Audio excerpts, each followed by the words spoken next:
our analysis of the situation is that Kenya's debt crisis has been brought about by budgeted corruption.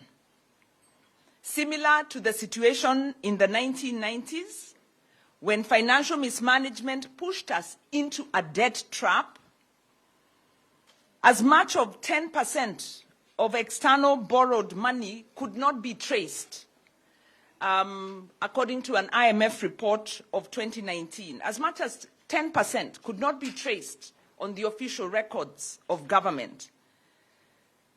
As much as 600 billion is lost every year through tax evasion, illegal exemptions, and other forms of corruption by government's own admission.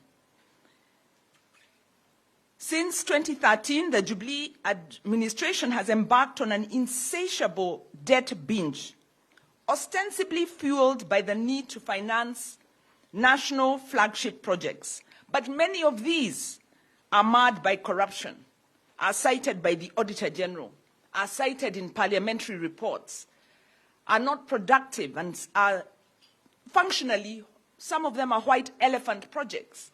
So how did this happen when we have a robust public finance management framework that entrenches principles of accountability, transparency, and public participation at the constitution level? How did this happen?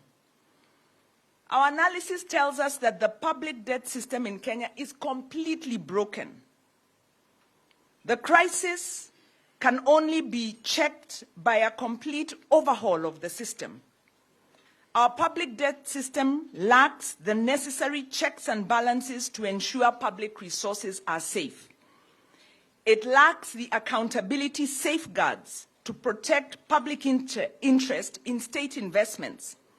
The public debt system has become a playing ground for the corrupt, for private interests that have been able to masquerade behind sophisticated loan financing agreements, able to buy off parliamentarians who, although displaying public indignation, are mostly too busy, distracted, or too easily bought off to protect the interests of the country. Public debt has become the place where modern-day corruption happens.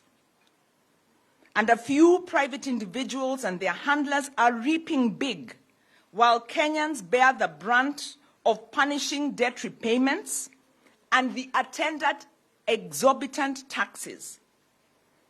Ironically, the rich are able to shield themselves from the high taxes that the majority of Kenyans have to bear through various forms of exemptions and an unjust taxation system. We also note that international financial institutions have played a strong enabling role in Kenya's debt crisis.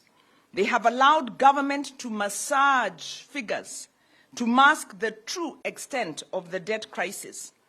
They have turned a blind eye to constitutional violations and budgeted corruption projects that have fueled the crisis.